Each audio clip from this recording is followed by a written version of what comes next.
புதிர் தொடங்குகிறது. அந்த பெண்ணின் பேர் மேகலா. அவள் பதறிய குரலில் கூறியதாவது, என் நண்பன் அருணை யாரோ கொலை செய்து விட்டார்கள். அவன் இங்கே தான் கிடக்கிறான். கார்த்திக் அருகில் சென்று பார்த்தபோது மண்ணில் இரத்த கலங்குடன் அருணின் உடல் கிடந்தது. கையில் ஒரு கடிதம், அதில் முடிவுக்கான தொடக்கம் என்று எழுதியிருந்தது.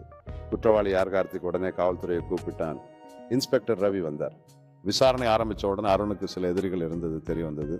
முக்கியமாக அவன் வேலை செய்த தனியார் நிறுவனம் ஆர்கிடெக்ட் சொல்யூஷன்ஸ். அருண் அந்த நிறுவனத்தின் முன்னணி மென்பொருள் இன்ஜினியர். சமீபத்தில் அவன் ஒரு முக்கியமான தகவலை களவாடி விற்பனை செய்ய முயன்றதாக தகவல். அப்படி என்றால் இது தொழில்நுட்ப ரகசியம் சார்ந்த கொலையாவளி தொலைந்த உண்மைகள். மேகலா சொன்ன தகவலின்படி அருண் அவளிடம் என்னையும் அடிக்கலாம், ஆனால் உண்மையை மூட முடியாது என்று கூறியிருக்கிறான். இந்த விசாரணையில் மற்றொரு முக்கியமான பாத்திரம் மோகன்.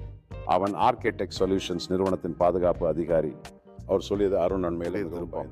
அடுத்த நாள் காலை போலீசாருக்கு சிசிடிவி வீடியோ கிடைத்தது. அதில் அருண் ஒரு அன்புள்ள நண்பனுடன் கடைசியாக பேசியிருப்பது தெளிவாக இருந்தது. அந்த நண்பன் யார் தெரியுமா? கார்த்திக் தான்.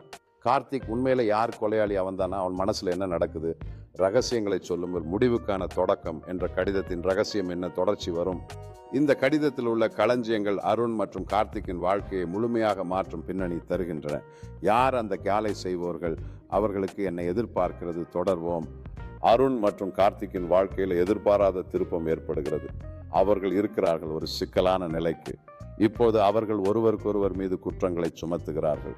தோல்வி அல்லது வெற்றி யாருக்கு என்ன கிடைக்கும்? தொடர்வோம். அருண் எப்போது கார்த்திகை பற்றி சந்தேகம் கொண்டான்? இதற்கான காரணங்கள் என்ன? இந்த விஷயத்தில் மிரட்டும் உண்மைகள் உண்டு. மிகவும் சுவாரஸ்யமானது. இதை முடிப்போம்.